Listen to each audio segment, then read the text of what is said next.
Here we go. Welcome everyone. Welcome to session number 151 of Kevin Reads A Course in Miracles. Alrighty then. We are beginning chapter 19, which is entitled The Attainment of Peace. And we will concern ourselves today with section number 1, Roman numeral 1, entitled Healing and Faith. Okay. I just thought I might reiterate a few things, go over a few things, words in the Course in Miracles. A word like healing and faith and sin and faith and faithlessness, okay? So, just when you hear it, you'll hear it all through the text. When Jesus talks about healing, he's talking about healing the split mind, right?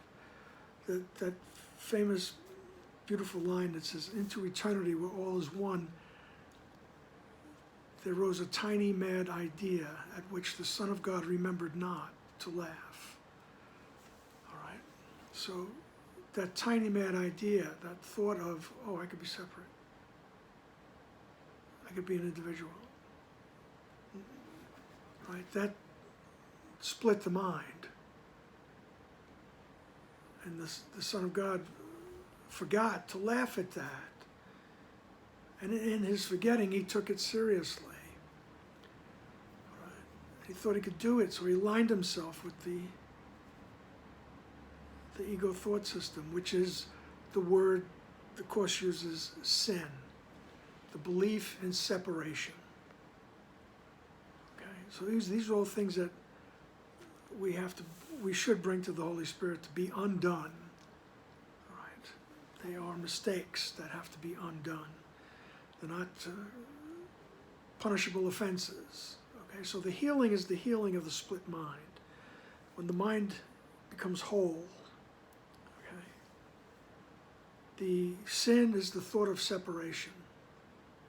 Okay, and faith and faithlessness. So faith is when you align yourself with the, as Jesus is going to call it, the universal purpose, the idea of atonement, the idea that you never left. You're aligning yourself with the oneness in the holy instant. The mind becomes healed. That's faith, right? Aligning yourself with the belief in separation is faithlessness, because it's putting your faith in something that's meaningless. It's ultimately, we will see it's meaningless. So that's what he refers to as faithlessness. Right? These are not accusatory words. They're just like everything else in the Course. It's just look at it without accusing, without condemning, without judging. Just look at it and go, oh yeah, there I am, aligning myself with the thought of separation. All right? And then you make your choice. Do I want to go back to the thought of oneness? Go back to the Holy Spirit in my mind who represents the memory of the oneness. All right? Do I want to go back there and see things through that change in perspective? Okay. Just remember, nobody's pointing a finger at you. Because we've heard, I mean, if you grew up in Christian traditions, you've heard these words, and they packed a big wallop. Sin. Faithless. All right. Whew. All right then. Healing and Faith, section 1. Paragraph 1. We said before that when a situation has been dedicated wholly to truth, peace is inevitable. Its attainment is the criterion by which the wholeness of the dedication can be safely assumed. Yet we also said that peace without faith will never be attained. For what is dedicated to truth as its only goal is brought to truth by faith. This faith encompasses everyone involved, for only thus the situation is perceived as meaningful and as whole. And everyone must be involved in it, or else your faith is limited and your dedication is incomplete. All right. So this is every situation in which you make that decision to dedicate yourself to truth. I want to see the truth. I want to see correctly. He says peace is inevitable. Okay? I mean, he's not trying to sell you something here. This is the truth. All right? Peace is inevitable. All right? And the attainment of peace is the criterion by which the wholeness of the dedication can be safely assumed. So when you're in that state of peace, you can assume that you did dedicate yourself. All right? Yet we also said that peace without faith will never be attained. All right? This brings up the words of one of the lessons that says, I want the peace of God. That's the lesson. He says to say these words is meaningless. Right? To want these words means everything. I'm sure I'm not getting the words exactly correct, but that's the idea. You could say, I want peace all the time. All right? But without aligning yourself with the oneness, going to the holy instant, going to the right mind, you can say you want peace all you want. But without aligning yourself with the Holy Spirit and oneness, it says it will never be attained. Right. For what is dedicated to truth as its only goal is brought to truth by faith. All right. So we want to dedicate ourselves to truth. The only way we can really accomplish that is to align ourselves with the Holy Spirit. Jesus, the manifestation of the Holy Spirit. Right? Use Jesus as your friend and ask him, how can I see this correctly? That's aligning yourself. That's putting your faith in the oneness. All right? And then he goes on, he says, every situation properly perceived becomes an opportunity to heal the Son of God. And he is healed because you offered faith to him, giving him to the Holy Spirit and releasing him from every demand your ego would make of him. Thus do you see him free, and in this vision does the Holy Spirit share. And since he shares it, he has given it, and so he heals through you. It is this joining him in a united purpose that makes this purpose real, because you make it whole. And this is healing. The body is healed because you came without it and joined the mind in which all healing rests. So it's like the body is healed because you left it behind. Okay? You're not concerned with it. You've come to the mind in which all healing rests. So he says, every situation, right? In every situation, I see the other. And if I dedicate myself to truth, the only way to attain peace, I dedicate myself to truth, and I truly desire to see the situation correctly, not through the eyes of my ego. I want to see through the eyes of peace, through the eyes of Jesus. Right? I want to see it correctly. Right? And that it becomes an opportunity to heal the Son of God. And we're both healed. because I perceive an other out there. That's the result of believing in separation. But Jesus keeps telling us the mind is one. So when I dedicate myself to truth, I desire to see correctly. The Son of God is healed, right, in that instant. Right? So he says, thus you see him free. And in this vision does the Holy Spirit share. So your perception of the other is changed. All right? Now they may go on acting like a nut, but we don't have to condemn them for it. All right? And if you need to get out of the way, you get out of the way. But there's no anger, there's no resentment, there's no condemnation there. You're understanding, and with understanding comes the ability for compassion. And it's all rolled up in that idea of help me to see that correctly. Okay? And you can see why your vigilance is what's required. All right? So you see him as free, and this is the same way the Holy Spirit sees him. And since the Holy Spirit sees it that way, he shares it with you. And so he heals through you. Right? It is this joining him in a united purpose that makes this purpose real, because you make it whole. And this is healing. Right? We make it whole.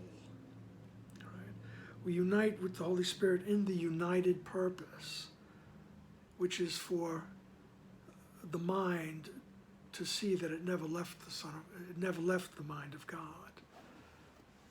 The atonement principle. You never separated from God. All right? That's the united purpose. That memory rises in the one mind that thinks it's billions of minds. And this is healing. And the body is healed because you came without it and joined the mind. You joined the mind, and he's got a capital M, which is the one mind, in which all healing rests. Right? Once we join that mind, there's no more split. Right? Even if it's just for that instant. Right? That's the way we experience it. When you come back from that instant, you don't quite see the same as you used to. And that's where we begin to desire more than anything, is that change in perspective. All right? In paragraph 3, it says, the body cannot heal because it cannot make itself sick. It needs no healing. Its health or sickness depends entirely on how the mind perceives it and the purpose that the mind would use it for. It is obvious that a segment of the mind can see itself as separated from the universal purpose. When this occurs, the body becomes its weapon and used against this purpose to demonstrate the fact that separation has occurred. The body thus becomes the instrument of illusion, acting accordingly. Seeing what is not there, healing what truth has never said, and behaving insanely, being imprisoned by insanity. Right? This is what the ego does. This is what the ego uses the body, right, to protect the insane thought that you could separate from the mind of God. Okay? Right. He says the body can't heal because it can't make itself sick. Only the way I perceive this is the cause of sickness or health. Right? And what is the purpose that the mind would use it for? Right? if I align myself with the ego thought system, the purpose is to prove the separation is real. If I align myself with, as he calls it here, the universal purpose, the atonement, the fact that you never left the mind of God, if I align myself with that and use the body for that, everything is different. Okay? And he says it's obvious that a segment of the mind can see itself as separated. He says obviously, it's obvious because that's what's happening here. Everybody thinks they're separated.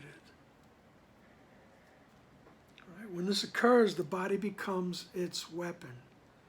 So the body becomes the weapon of the thought of separation, the ego thought system. And it uses it in all different ways. All right? It becomes the instrument of illusion, acting accordingly, seeing what is not there, healing what truth has never said, right? And behaving insanely, being imprisoned by insanity. And remember, when you notice yourself doing these things, which inevitably we do because we align ourselves with the ego thought system, but when you see yourself behaving insanely, right, or believing all the illusions,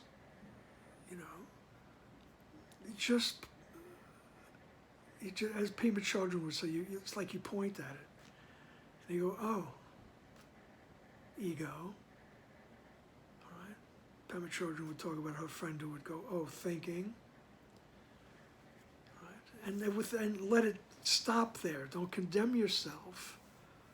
Right? And if you're acting like a nut, then you can bring yourself to the Holy Spirit and say, help me to see this situation through the eyes of peace. Help me see it through the eyes of truth. Right? I'm tired of being a nut. Right? I want to relax. Okay? So you put the body, you give the purpose. All right? The purpose will be realization of truth, realization of the universal purpose, which is the atonement, that you never left. Let that thought arise in your mind. Okay? So, paragraph 4, do not overlook our earlier statement that faithlessness leads straight to illusions. For faithlessness is the perception of a brother as a body, and the body cannot be used for purposes of union.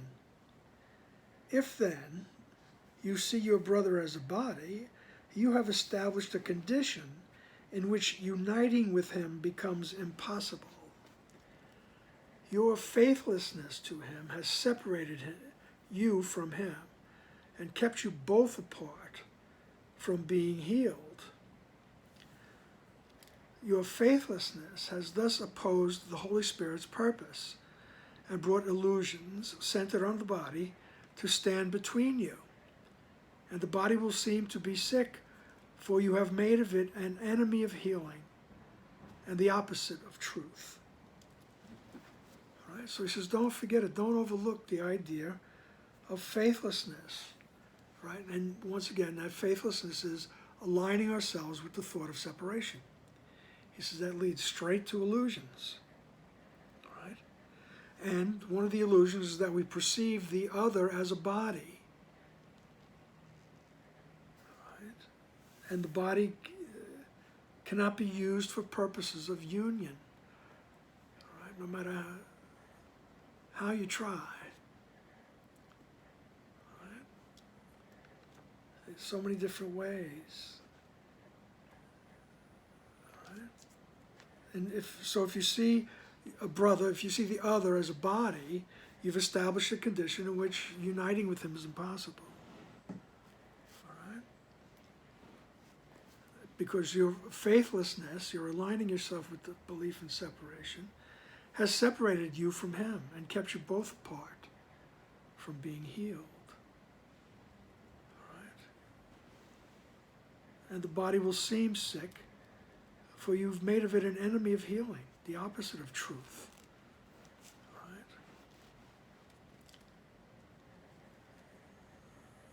So, it cannot be difficult to realize that faith, this is paragraph 5, pardon me. It cannot be difficult to realize that faith must be the opposite of faithlessness. Yet the difference in how they operate is less apparent, though it follows directly from the fundamental difference in what they are. Faithlessness would always limit and attack. Faith would remove all limitations and make whole. Faithlessness would destroy and separate. Faith would unite and heal. Faithlessness would interpose illusions between the Son of God and his Creator. Faith would remove all obstacles that seem to rise between them. Faithlessness is wholly dedicated to illusions. Faith, wholly to truth. Partial dedication is impossible. Truth is the absence of illusion. Illusion, the absence of truth. Both cannot be together, nor perceived in the same place. To dedicate yourself to both is to set up a goal forever impossible to attain, for part of it is sought through the body, thought of as a means of seeking out reality through attack. The other part would heal, and therefore calls upon the mind, not on the body. All right? So he gives us the difference between faith and faithlessness. And remember, that's the aligning yourself with the idea of the belief in separation, or the belief in oneness. I never separated. I'm still part of the oneness. All right. Faith is wholly dedicated to the truth. All right. Just need to make an adjustment. There you go. Thank you. Now, so he says you can't do both, really. You can't have a little bit of hell in heaven. All right? You can't have a little bit of heaven in hell. All right? Because that faithlessness interposes illusions between you and your Creator. Partial dedication is impossible. All right? As Ken would say, there's no neutral. All right? There's no neutral gear. There's only, as they say, drive and reverse. Okay. So the partial dedication is impossible. Right? So then he says in paragraph 6, the inevitable compromise is the belief that the body must be healed and not the mind. For this divided goal has given both an equal reality, which could be possible only if the mind is limited to the body and divided into little parts of seeming wholeness, but without connection. This will not harm the body, but it will keep the delusional thought system in the mind. Here then is healing needed, and it is here that healing is. For God gave healing not apart from sickness, nor established remedy where sickness cannot be. They are together, and when they are seen together, all attempts to keep both truth and illusion in the mind, where both must be, are recognized as dedication to illusion, and given up when brought to truth, and seen as totally unreconcilable with truth in any aspect or in any way. Right? So in other words, this really is a one or the other situation. You either believe that you're separated from God or you don't. All right? He says there's really no compromises. I mean, the ego is very clever. It comes up with all kinds of systems, you know, Like, this system is dedicated to body, mind, and spirit.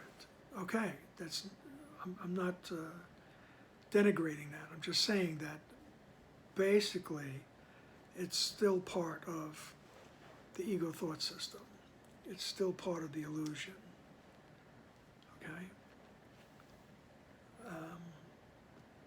It's in the mind where healing is needed. Okay? For God gave healing not apart from sickness. All right? And he did not establish a remedy where sickness cannot be. So the remedy that was established was the atonement principle. You never left. The memory of God, the Holy Spirit that came with us into the dream. That's the remedy. It heals the mind. He says that's the only place where sickness can be. And remember that sickness is the belief in separation. Okay? So,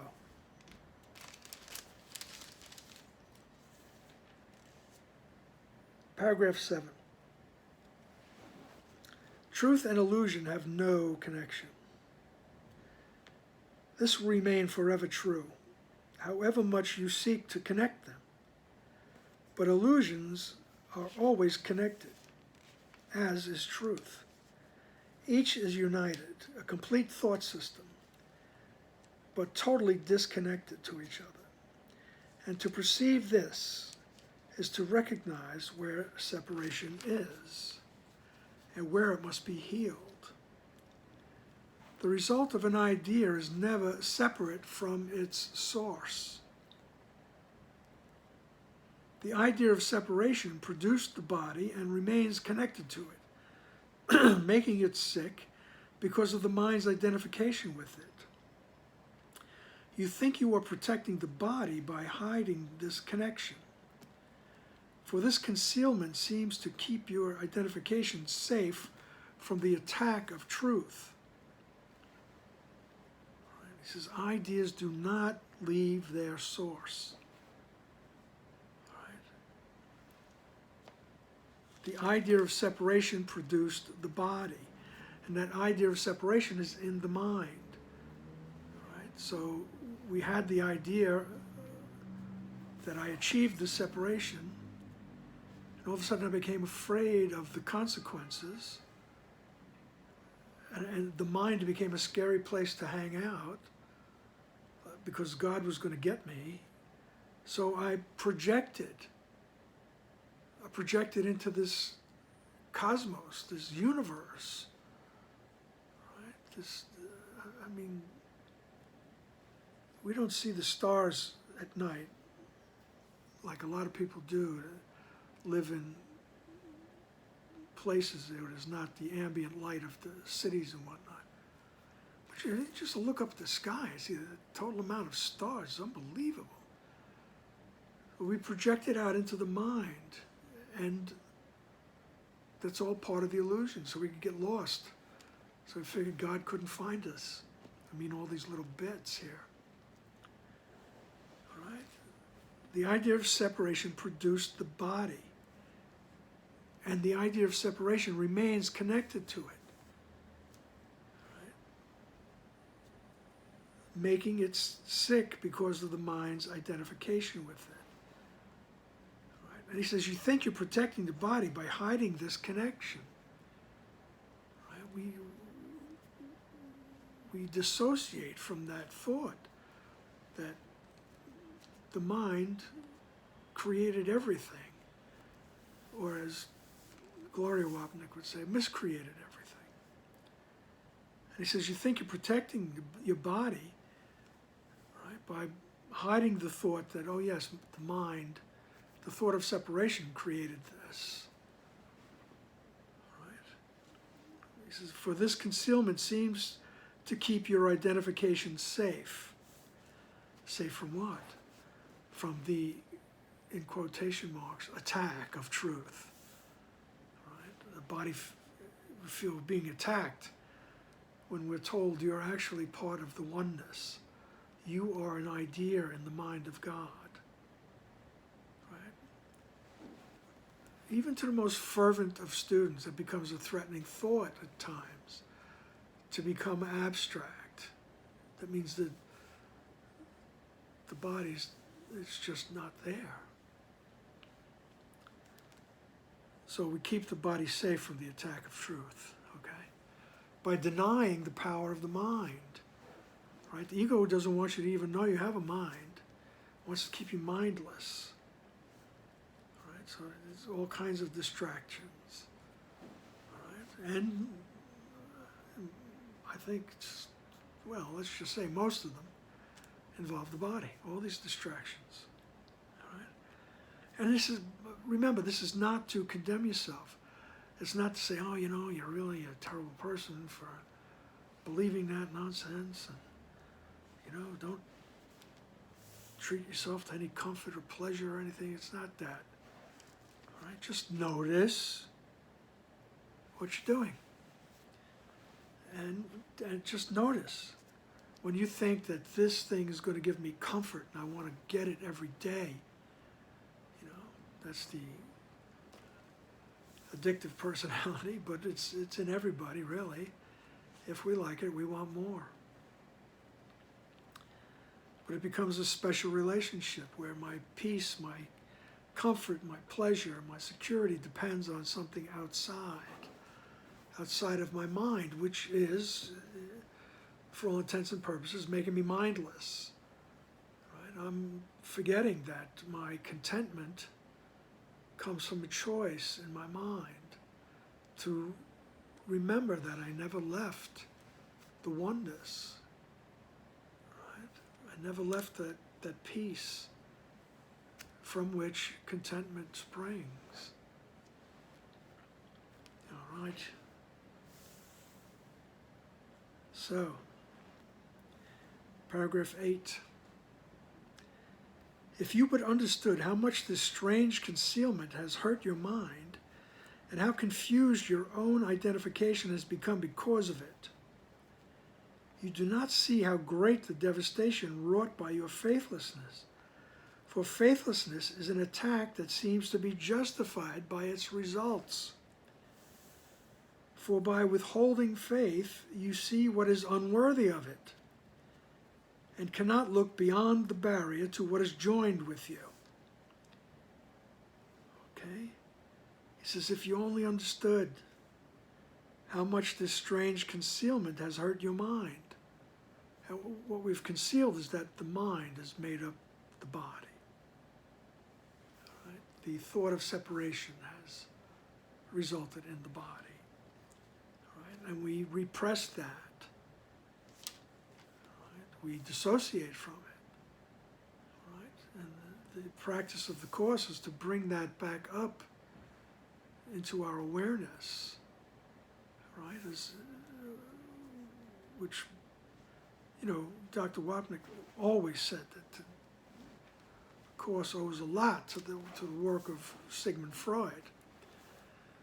And you know, Freud, to put it succinctly, said the dreams are the royal road to the unconscious, right? And his thing was to make the unconscious conscious, right?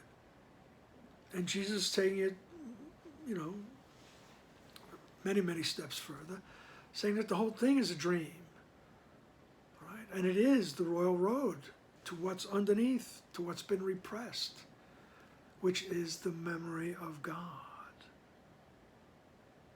right? Your union with God has been repressed. All right. And remember, it doesn't make you bad. It's not a punishable offense. I mean, it just means you're here, right? I mean, is this fun every day? You know what I mean? You know, as the Guru once said, what is life? It's one damn thing after another. And it is. It's one thing after another. You got to figure stuff out. You got to fix stuff. You got to prepare for stuff. Because we're repressing the thought that we are one with God. Right? We're afraid of the love, because the love would just dissemble this whole ego thought system. Disassemble, let's put it, make it. It would disassemble the whole ego thought system. Make it disappear. It would go away. It would vanish. And that's, you'll see further on in this chapter, that's what he's going to be talking about when one of the obstacles, the final obstacle to peace is the fear of God. So let's not skip steps. All right, we're talking about the attainment of peace in this chapter. All right, which is why later on in the chapter he's going to tell you, well, here's what's blocking your awareness to peace. Okay. Let me not jump too far ahead. All righty. So, he says at the end of paragraph 8, for by withholding faith, you see what is unworthy of it. So by withholding faith, in other words, I'm putting my faith in the ego thought system, right? You see what is unworthy of it, of faith. All right? You see what's unworthy of faith. You see what's unworthy of the idea of oneness, which is all this separation, starting with the body. All right? So, paragraph 9, to have faith is to heal. It is the sign that you have accepted the atonement for yourself and would therefore share it. By faith, you offer the gift of freedom from the past, right, which you received. You do not use anything your brother has done before to condemn him now. You freely choose to overlook his errors, looking past all barriers between yourself and him, and seeing them as one. And in that one, you see your faith is fully justified. There is no justification for faithlessness, but faith is always justified. All right? Aligning yourself, the belief in the oneness, is always justified. All right? And to have that faith is to heal. All right? The mind is healed, and all minds, therefore, are healed. Okay? It's the sign that you have accepted the atonement for yourself. You've accepted the fact that you're never separated from God. That's having faith. And once you accept it, you naturally would share it. You want everybody to be happy, right? You don't want to withhold it from anyone. You want everyone to share in that glorious realization of the oneness, right? Once you've accepted the idea that you're not separated from God. It's just an urge that we have to share it. Right? There's no justification for faithlessness, but faith is always justified. Paragraph 10, faith is the opposite of fear, as much a part of love as fear is of attack. Faith is the acknowledgement of union. It is the gracious acknowledgement of everyone as a son of your most loving Father, loved by him like you, and therefore loved by you as yourself. It is his love that joins you and your brother, and for his love you would keep no one separate from yours. Each one appears just as he is perceived in the holy instant, united in your purpose to be released from guilt. You see the Christ in him, and he is healed because you look on what makes faith forever justified in everyone. It's a wonderful description of the process of forgiveness, right? Which is, in the Course, is you stop projecting the guilt and ask, help me to see correctly. Right? And faith, putting your faith in that oneness, he says it's the opposite of fear. There is no fear when that happens. Right? Faith is the opposite of fear, just as fear, right? Let me read it. Faith is the opposite of fear, as much a part of love as fear is of attack. So attack, it's another word for believing I separated from God, I attack the oneness, automatically causes fear. Right? And you see it in this world. If you attack, you fear reprisal. Right? I'm not afraid of anything. Well, you are. You are. If you think the other one's going to attack back, then you're going to be prepared, which means you're afraid. Okay? So don't hand me none of that. Right? Fear comes along with attack. Even if you say something snotty to somebody, you see there's the thought that they're going to get you back. Right? And fear is fear, no matter what you think is a little or a lot. It's all the same. Right? It's belief in vulnerability. All right?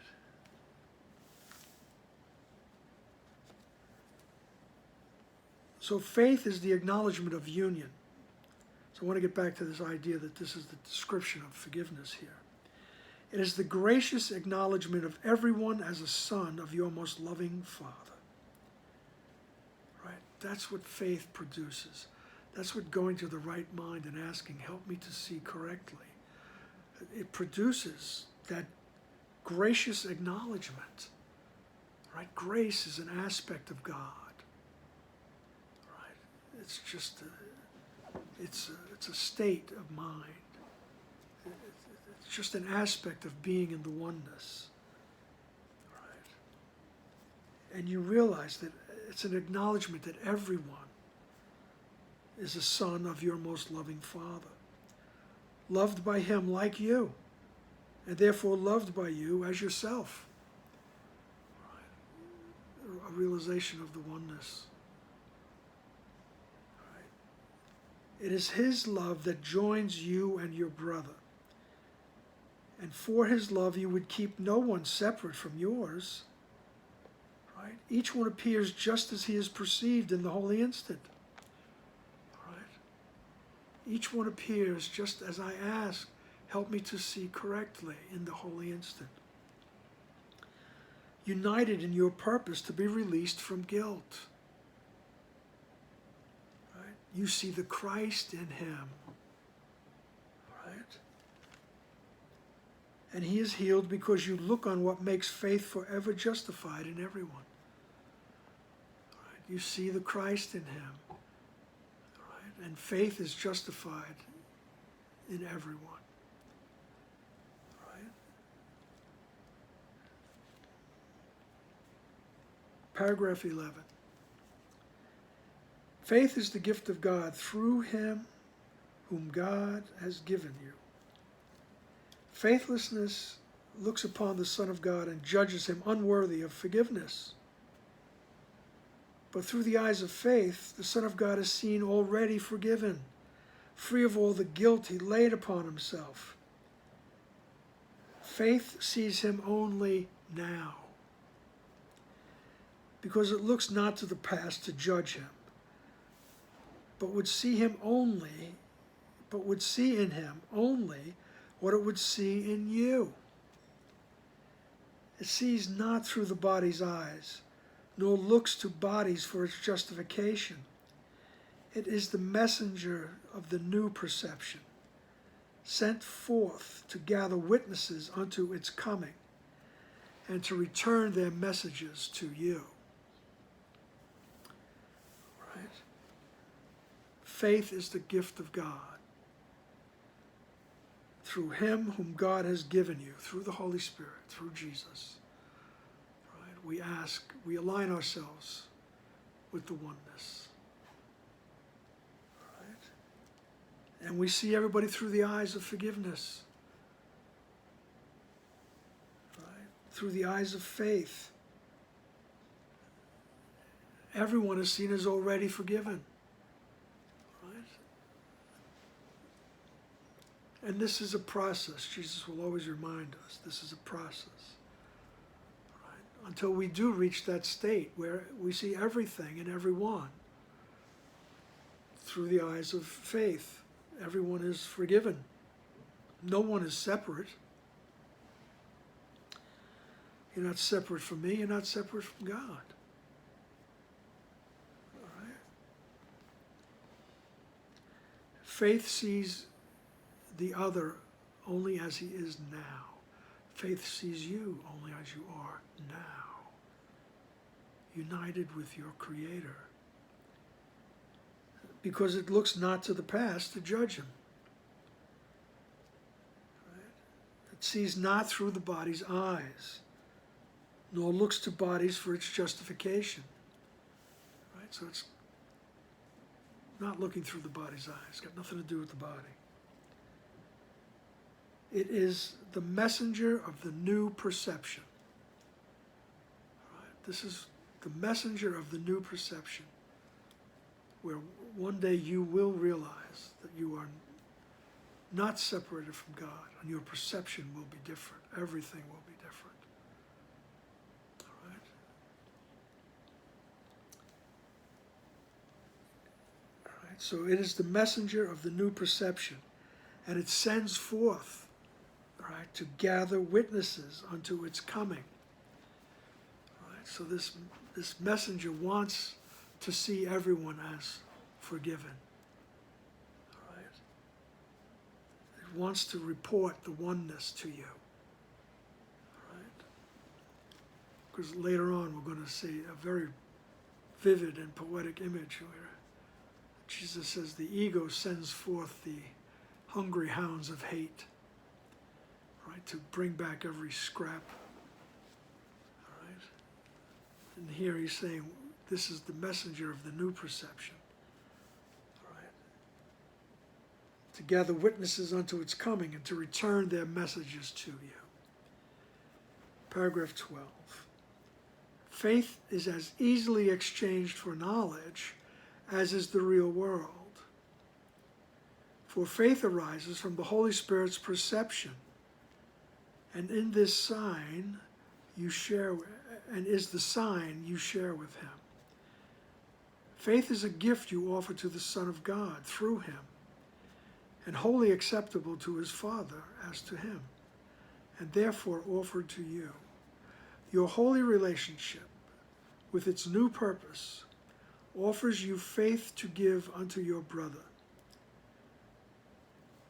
Your faithfulness has driven you and him apart, and so you do not recognize salvation in him. Yet faith unites you in the holiness you see, not through the body's eyes, but in the sight of him who joined you, and in whom you are united. Right. So, through the process of aligning ourselves with the oneness in the holy instant, help me to see correctly, right? He says, in a moment, that faith is easily exchanged for knowledge, which means that practicing will bring us to the exchange where knowledge occurs, where you know and you are known, right? In the oneness, where you just know everything. You know God. You know the oneness, you know the connection, right? And you are known. So he says this process brings you there, right?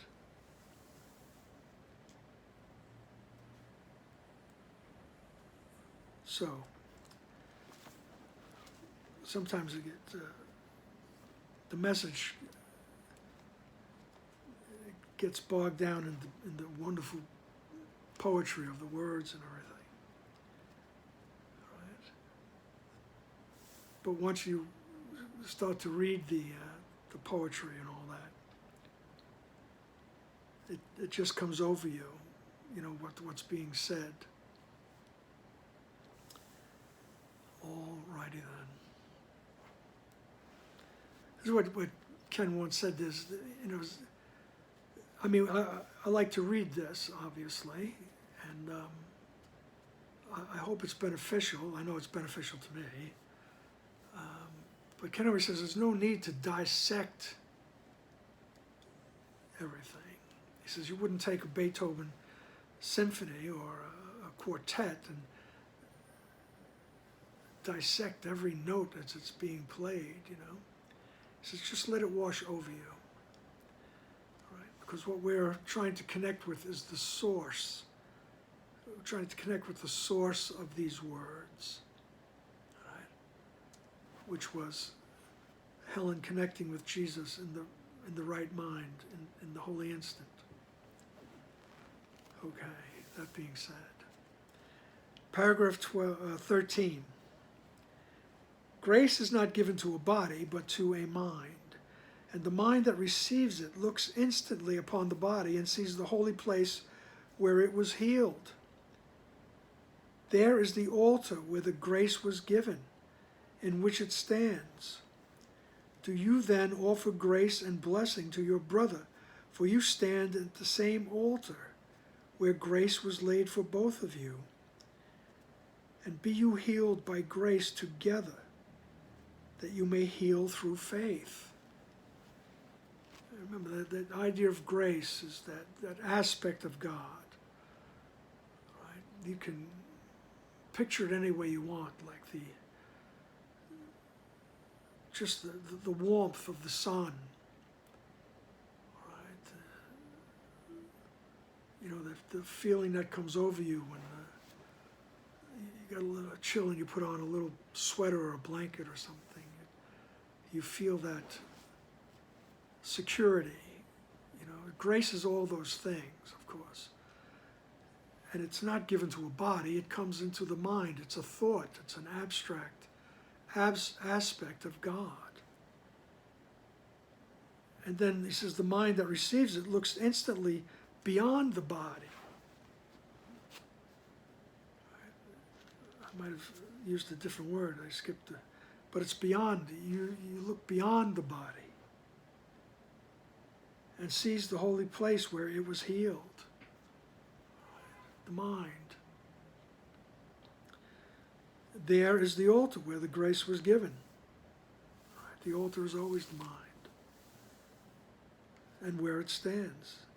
He says, do you then offer grace and blessing to your brother?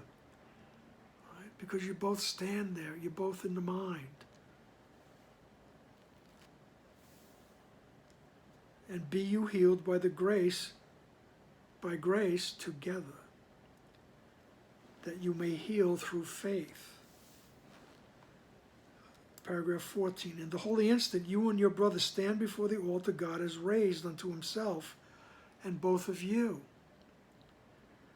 Lay faithlessness aside and come to it together. There will you see the miracle of your relationship as it was made again through faith. And there it is that you will realize that there is nothing faith cannot forgive. No error interferes with its calm sight, which brings the miracle of healing with equal ease to all of them. For what the messengers of love are sent to do, they do, returning the glad tidings that it was done to you and your brother who stand together before the altar from which they were sent forth. All right?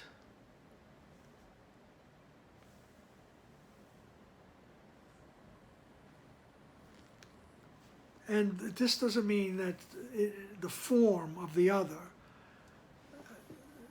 has to recognize what's going on. All right? Everything is done in the mind. All right? So the mind of the other and my mind are standing on that altar, or near that altar, where the grace of God resides. Right? The form of the other may still be acting like a nut, but we're seeing beyond the body. Okay? It says grace is not given to a body but to a mind, and the mind that receives it looks instantly beyond the body, looks beyond the form, because we've dedicated ourselves to truth. We want to see beyond the illusion and see what's correct, see what the truth is.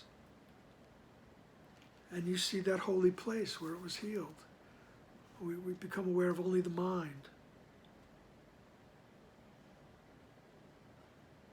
And then, do you then offer grace and blessing to your brother? And you stand healed by grace together. Right. Paragraph 14. In the holy instant, you and your brother stand before the altar God has raised unto himself, and both of you lay faithlessness aside and come to it together. There will you see the miracle of your relationship as it was made again through faith. And there it is that you will realize that there is nothing faith cannot forgive. No error interferes with its calm sight, which brings the miracle of healing with equal ease to all of them. For what the messengers of love are sent to do, they do, returning the glad tidings that it was done to you and your brother who stand before the altar from which they were sent forth. All right. I seem to got lost in the form of the paragraphs. I read that twice, but that's okay. Hey. All right. He says, in that holy instant, you're both standing in the mind, in that altar that God raised unto himself. Your mind is the altar God has raised to himself. Right? And there you will see your relationship. It was made again through faith. Right? The relationship is healed through your alignment with the holy instant, with the oneness. And no error interferes with its calm sight. Which brings the miracle of healing to everything, right? With equal ease to everything, no order of difficulty. Right? Because when we send out the messengers of love, that's exactly what they do. They bring us back messages of love, witnesses. Right? They return glad tidings that it was done to you and your brother who stand before the altar of God. Right. So it's that simultaneousness of giving and receiving. Paragraph 15, as faithlessness will keep your little kingdom barren and separate, so will faith help the Holy Spirit prepare the ground for the most holy garden that he would make of it. For faith brings peace. And so it calls on truth to enter and make lovely what has already been prepared for loveliness. Truth follows faith and peace, completing the process of making lovely that they begin. For faith is still a learning goal, no longer needed when the lesson has been learned. Yet truth will stay forever. Right? Faith is a learning goal. Right? And it's no longer needed when the lesson has been learned. Right? When you realize that you're not separated from God. Okay? And that is the truth, and that will stay forever.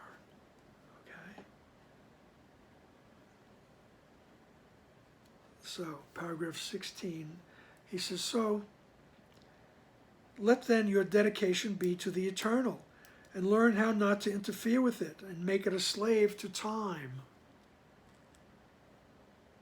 For what you think you do to the eternal, you do to you. Whom God created as his Son is slave to nothing, being Lord of all, along with his Creator. You can enslave a body, but an idea is free. Incapable of being kept in prison or limited in any way except by the mind that thought it. For it remains joined to its source, which is its jailer or its liberator, according to which it chooses as its purpose for itself. Right? So you choose. Right? For what you think you do to the eternal, you do to you. All right? If I think I disrupted the eternal, then I wind up here in this world of disruption and illusion. He says the only one that keeps you in prison is you. All right? Thoughts do not leave the mind. Right? And he says, so let your dedication be to the eternal. All right? And yes, we have to renew that dedication constantly. All right? Continuously. We set the goal, as he says. All right? And that's all you need to do, just set the goal. And then be aware of when, I strayed from the goal. All right? I call this guy a nasty name or something. All right? I strayed from the goal. All right? And yet I'm willing now to see correctly, because I don't like the results of that. You'll see more and more, you'll just the mere sliding over into the belief in separation will cause uneasiness, at least. You'll start to detect the uneasiness. And at that point you could say, I must be detouring into fear. Let me stop that right now. Okay? Let me rededicate myself to the eternal. All right? Let me rededicate to remembering who I am. And learn how not to interfere with it. All right? With your eternal self. And learn how not to make it a slave to time. The minute we believe in separation, out rolls the carpet of time, as Dr. Wapnick would say. Past, present, and future. Ignoring the fact that there's only right now. All right? For what you think you do to the eternal, you do to you. Whom God created as his Son is slave to nothing. Okay? You can enslave a body, but an idea is free. All right? I think as physical teachers in this world, I think the Honorable Nelson Mandela taught us that. You can enslave this body, but the thoughts are free. His thought was always there. Okay? You can punish the body. Right? But the mind does that. The mind puts the thoughts in prison or liberates them. All right? For it remains joined to its source. The thought remains joined to its source, which is its jailer or its liberator, according to which it chooses as its purpose for itself. So what is my purpose? To be separated or to join the oneness? All righty then. So remember aligning yourself with the holy instant.